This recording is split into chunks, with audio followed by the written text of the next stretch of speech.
इस अवसर पर हम सभी को अपना संबोधित करें कि ज्योतिरादित्य सिंधिया जी। मंच पे आसीन हमारे साथ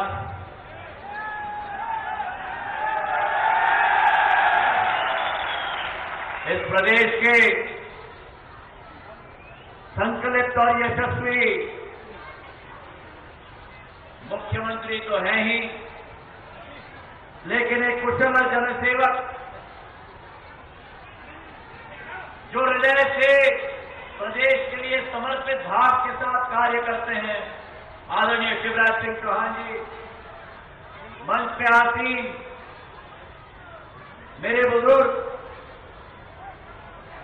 जिन्होंने मेरी दादी राजमाता विजयराजे सिंधिया जी के साथ मिलकर जनसेवा का पथ अपनाने का काम किया है और इस क्षेत्र का, केवल इस विधानसभा का नहीं लेकिन इस जिले का भी और इस पूरे प्रदेश में जिन्होंने अपनी अमीर छाप छोड़ी है, आदरणीय गौरी शंकर केजरीवाल जी। मंच पर आसीन हमारे क्षेत्र के सांसद आदरणीय रमाकांत भार्गव साहेब, इस क्षेत्र के पूर्व मंत्री और जिनका एक पारिवारिक रिश्ता सिंधिया परिवार के साथ रहा है, आदरणीय सुरेंद्र पटवा साहेब। मंच पर आसीन जयप्रकाश किरार साहेब, हमारे अध्यक्ष, हमारे नौजवान मुदित केजरीवाल जी। मंच पर आसीन राम कुमार साहू जी,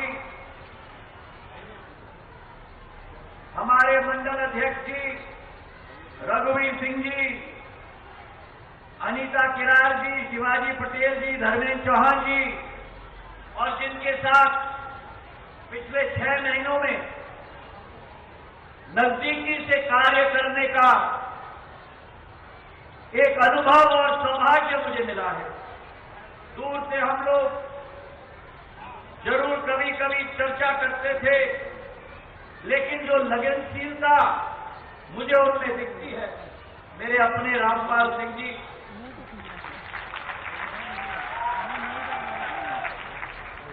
और मंच पर आसीन आपका ही बेटा, आपका ही भाई, घर घर का सेवक, आज से नहीं लेकिन 3 दशकों से आपका और हमारा प्रिय प्रभु आदरणीय प्रभु राम चौधरी जी।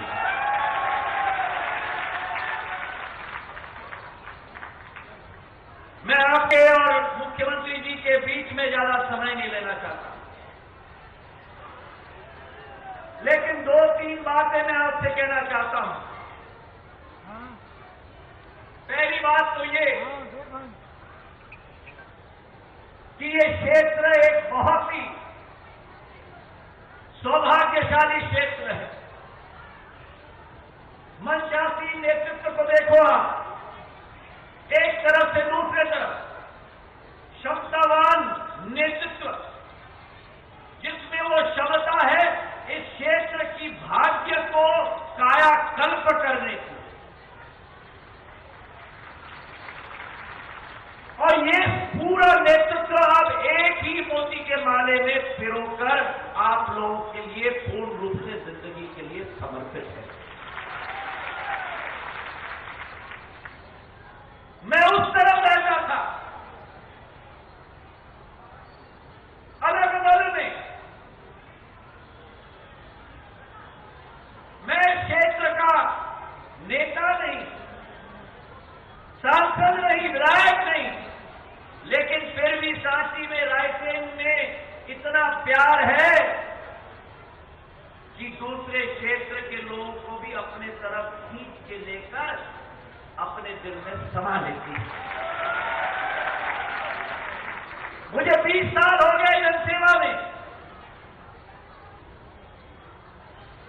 लेकिन हृदय के एक अभिन्न अंग में सदैव रायसेन और सांची के लिए सेवा भाव करने की एक कल्पना सदैव मेरे दिल में एक ज्वालामुखी की तरह तड़पती थी मेरे भाई और बहन।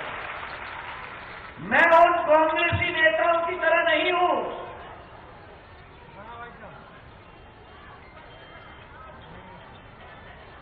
जो चुनाव के समय में परदेशी पंछी की तरह टपक टपक के आने की आदत रखता हूं।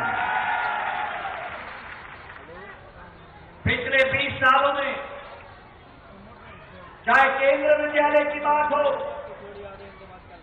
जो प्रभु राम जी ने मुझसे मांगा था जब केंद्र में मंत्री था मैं, चाहे राष्ट्रीय राजमार्ग का उन्नयनीकरण सुदृढ़ीकरण की बात हो, चाहे जब मैं ऊर्जा मंत्री था तो राजीव गांधी ग्रामीण विद्युतीकरण योजना 70 करोड़ रुपए की रायसेन जिले के लिए देने के लिए जब प्रभु राम जी में आए मेरे पास, उसी समय में मैंने स्वीकृत करवा के सब स्टेशन और बिजली का तार गांव-गांव तक पहुंचाने का योजना मैंने आप लोगों को दी। और मुझे अच्छी तरह याद है कि जब मैं रायसेन आया था, सांची आया था, मनचासी रामपाल सिंह जी यहां बैठे हुए हैं, गौरी शंकर जी यहां बैठे हुए हैं, हमारी आदरणीय सुषमा स्वराज जी उस समय क्षेत्र की सांसद थी, हमारा मंच वही था, केंद्र विद्यालय का भूमि पूजन, राष्ट्रीय राजमार्ग का भूमि पूजन, और इस तरफ से मेरा काफिला निकल रहा था, उस तरफ से सुषमा जी का काफिला निकल रहा था। मैंने पहचानते हुए ही अपनी गाड़ी रोकी, उनकी गाड़ी पे पास जाकर प्रणाम करके उनको भी मैंने अपने तरफ से बधाई और शुभकामनाएं। ये एक रिश्ता होना चाहिए। आज की राजनीति में तो एक दुश्मनी का रिश्ता होता है। थोड़ी अध्यात्म में मैं विश्वास रखता हूं। ईश्वर ने पृथ्वी पर हमें सीमित समय दिया है। हम लोग इस दौड़ में रहते हैं कि हमको कुर्सी चाहिए, हमको मंत्री पद चाहिए, हमें शौर्य चाहिए। हम भूल जाते हैं कि जब हम उस पर्वताधिकार के दरबार में जाएंगे तो वो पर्वताधिकार नहीं पूछेगा कि लाल बत्ती कितने बार मिली, वो पर्वताधिकार पूछेगा कि मैंने तुमको पृथ्वी पर मौका दिया था, कितनी जनता का सेवा तुमने किया मेरे भाई और बहन। और आज जो वो दल बैठ के आलोचना और कटाक्ष कर रहा है, कह रहा है कि मेरा प्रभु जो आपका बेटा है, आपका भाई है, आपका घर घर का सेवक है, ये इल्जाम वो लोग लगा रहे हैं कि आपका प्रभु, हम सबका प्रभु आज बिक चुका है। ये इल्जाम प्रभु राम चौधरी पर नहीं है, ये इल्जाम सांची का एक एक नागरिक के ऊपर कमलनाथ और दिग्विजय सिंह ने लगाया है मेरे भाई और बहनों। जिस सेवक ने अपनी डॉक्टरी छोड़ी, आपकी सेवा का रास्ता अपनाया, विधायक बनकर मंत्री बनकर भी एक एक घर में जाकर आपकी सेवा करता है। आज इन लोगों की जरूरत क्यों? इसलिए क्योंकि कुर्सी खिसक गई। कुर्सी इसलिए खिसक गई दिग्विजय सिंह जी और कमलनाथ जी, क्योंकि असली गद्दार मध्य प्रदेश के प्रति दिग्विजय सिंह और कमलनाथ है मेरे भाई और बहनों। असली गद्दार वो है जिसने किसानों का ऋण माफ नहीं किया। असली गद्दार वो है जिसने मेरे बहनों और मेरे माताओं के घर में, जो शिवराज सिंह जी ने कहा था 25,000 देंगे, घोषणा की कि 51,000 देंगे। जब बेटी की शादी होगी, बेटियों की शादी हो गई, 7 फेरे हो गए, नए घर में चली गई, 1 साल बीत गया,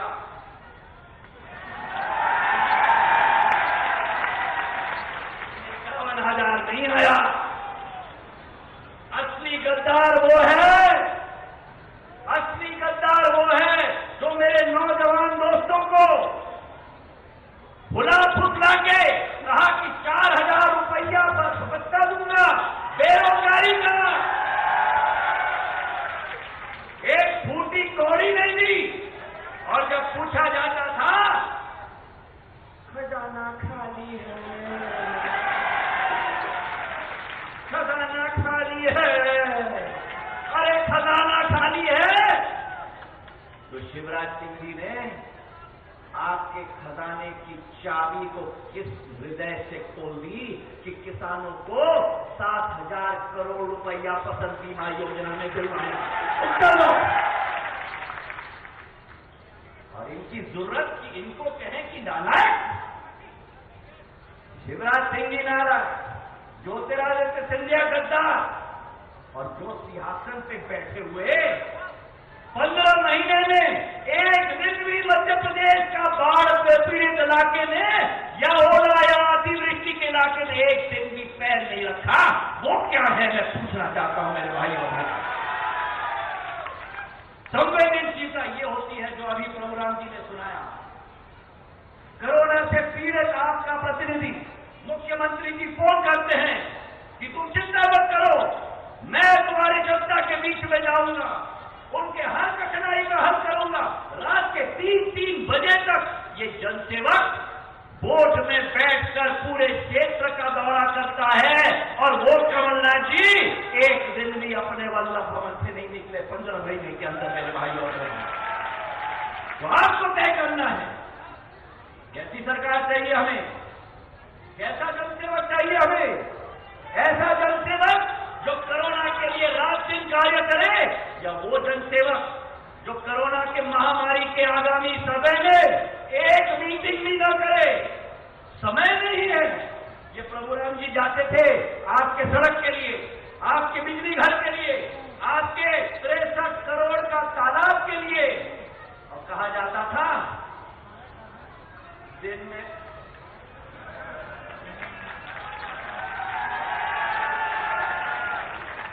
दिन में 24 घंटे हैं, चलो चलो चलो चलो। तो प्रभु राम जी ने 24 जी ने उनको कह दिया कमलनाथ जी एक मिनट। प्रभु राम जी ने भी उनको कह दिया कमलनाथ जी चलो चलो चलो चलो।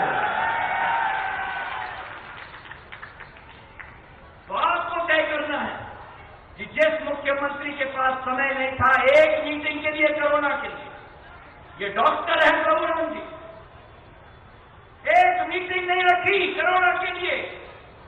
पर इंदौर जाने के लिए समय था बॉलीवुड के आईफा अवार्ड के लिए अभिनेता और अभिनेत्री को खड़ा करके।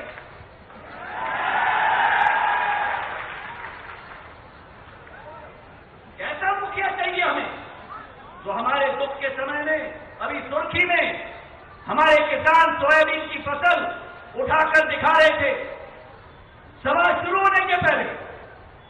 शिवराज सिंह जी मंच पे गए किसी और के बोलने के पहले कि वो सड़ी हुई फसल मेरे पास लाओ, और कलेक्टर को तुरंत आदेश दिया कि सर्वे होना चाहिए और पूरी मुआवजा राशि मेरे अन्नदाताओं को मिलना चाहिए।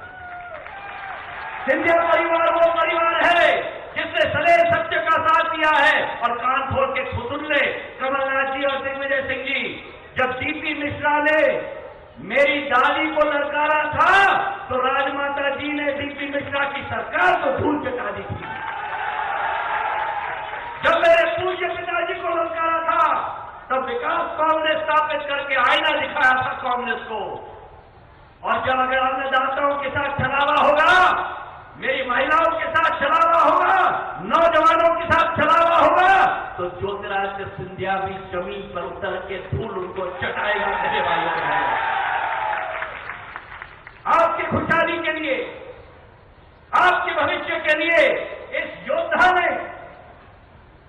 योद्धा है ये, इसने कुर्बानी दी है। अंतरात्मा से आप पूछो, अगर आप में से एक भी कोई व्यक्ति 15 साल बाद विधायक बना हो और वो व्यक्ति 15 साल बाद कैबिनेट का मंत्री बना हो, कौन सा व्यक्ति है दुनिया में जो कैबिनेट मंत्री पद का पद 15 महीनों के अंदर त्याग करेगा जनता के लिए? मैं पूछना चाहता हूं। ये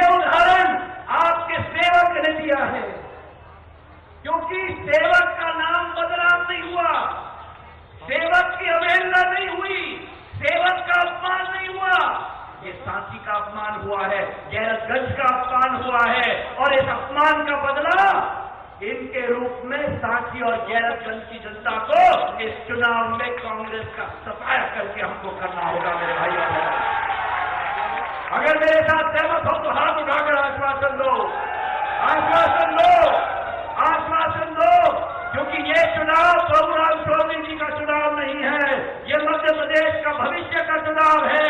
और ये देश उठाए रखो, उठाए रखो, उठाए रखो, यहां भी, यहां भी। और ये देश को हम संकेत देंगे कि जो सरकार भ्रष्टाचारी हो, जो सरकार गद्दार हो, उस सरकार का सफाया प्रदेश की जनता करेगी। धन्यवाद। जय हिंद।